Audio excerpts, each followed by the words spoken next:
So next we're going to bring Cipriana Thompson to our platform here. Cipriana, are you there? For the longest, there was the belief that, Black men were absent and not good fathers. And, again, I think of myself as a person who really engages history and engages science. And, we know there are multiple studies out there that suggest that, not only are Black men engaged, but Black men are more likely to read to their children, more likely to take their children to school, more likely to play with their children, more likely to engage their children than any other group, right? Those are the facts. Right? But somehow when we talk about Black men, we still have this really problematic belief that we're somehow not good fathers. That's crazy. Don't believe the hype.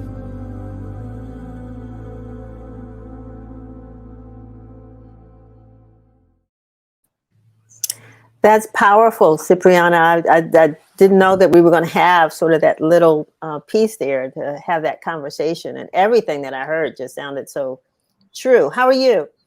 I'm doing well. Thank you for having me. Oh, my pleasure. My pleasure. So now you are a photographer, videographer. Talk about who Cipriana is first. So I'm a photographer, not a videographer, but okay. I've been taking pictures as long as I can remember, from, my blue Fisher-Price camera in 3rd, 4th grade, all the way to, what I shoot now professionally. And I've always just been interested in documenting life, right, as it happens, the important things, the little things, every bit of that is so important just in our history and in everything we do. And do you do this on a free basis, or do you have a company? How do you live off of pictures? So, I have multiple streams of things that I do. I am actually an engineer by education, so I am a civil engineer. But as far as photography, yes, I have Cipriana Thompson Photography. I've been in business for over 10 years, primarily shooting, corporate events, conferences, real estate work. But this side of my business, this documentarian piece, has been what's been trying to get out for years. And so this is the first documentary that I've done, and it was a beautiful experience, and I look forward to doing a lot more of this. And why was this topic of focusing on Black men so important to you at this point in time? So actually I started this project back in 2014 as a photo project. And so I interviewed almost 50 men, and this was a bit after Trayvon Martin was murdered.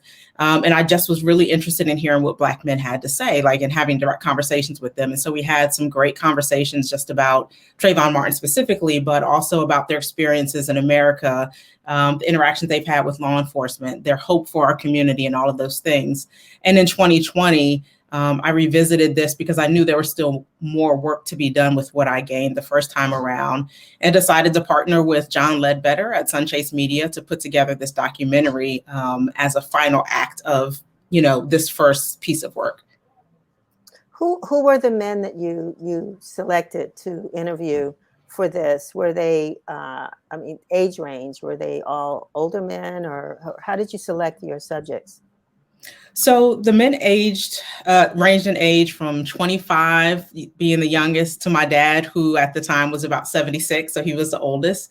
A lot of them fell kind of in the 40s age range. And there were 13 men in the film. I think about 10 of them were in my original project back in 2014, 2015. And then there were 3 folks that I added to this mix. And generally, there were so many men who had great things to say. And so I just kind of pared down the list and found who, I thought would be impactful and would have great things to add to this film. And was there a common theme that came out of those interviews, or the things that these men had to say? There was certainly commonality, right? Different backgrounds, different men, different experiences, but they all have been Black men in America. And in that way, they've all faced certain things. I don't care what their credentials are, their degrees are. They've all had these interactions that are tragic, to be honest. And that was common. right? Regardless of where they're from or what they do or what their home looks like or who their wife is or whatever the case is, they all face these struggles of being Black men in America. You know, sometimes when you interview people, and I have that experience here with Win TV, you know, our segment is really short, so it may not, unlike, say, the history makers, for example. I know when they Right. sit down and do focus on an individual, that interview can take up to maybe 6, 12 hours, you know, a couple of days, because it does take people, you know, a moment to really feel comfortable and to Right. express what's really. Tell me about that experience with the folks you interviewed, the men you interviewed. Right. So, I mean, the interviews were at least 30 minutes each, sometimes a little longer, a little shorter. And there was great material there. I can say that, you know, the part of chopping it up and weaving it together as a story is not my ministry. The documentary would have been 5 hours long if you left it to me. And so luckily I was partnered with John Ledbetter, who is amazing at this work and kind of weaving it together to tell a story. And he's also a Black man, right? So there are pieces in there that he could feel different than I would. And so he was able to weave it all together and take out those pieces and tie them all together, which even in that, it shows the commonality amongst these men. And it also shows that they have differing opinions on some of the topics we discussed. But you found that they were really pretty free-flowing with their thoughts? They were, some more than others. Okay. Right. Some more than others became comfortable. I think they felt that they were in a safe space, so that helped. And we kind of had those conversations later on about how it felt to have those conversations. But yeah, once they started talking, you could tell that for them it was impactful. I don't know how often they get asked these questions and have the opportunity to share their own experience. And so once they started talking, we were going. Yeah. What question did you find that you asked? I don't know how many you asked, but what question that you asked that you found was either the most difficult for them to answer or the one that, you know, just seemed to open them up? I think it just varied depending on the man, right? Yeah. Okay. But to be honest, the first question, what does it feel like to be a Black man in America, was the one that a lot of them seemed exasperated about, because it's a dichotomy, right? There's two sides of that. There's this beautiful thing of being a Black man in America, of being Black. And they all felt that piece. But then there's the other side of it that is the struggle. And I think all of them kind of danced between those two things in answering that question, because it's such a layered and complicated answer. Mm-hmm.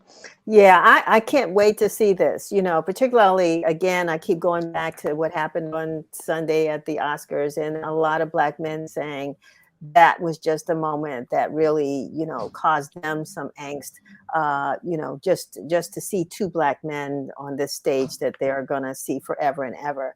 So it'd be good, you know, to have, to see this project. How can people see the project and how can they support it?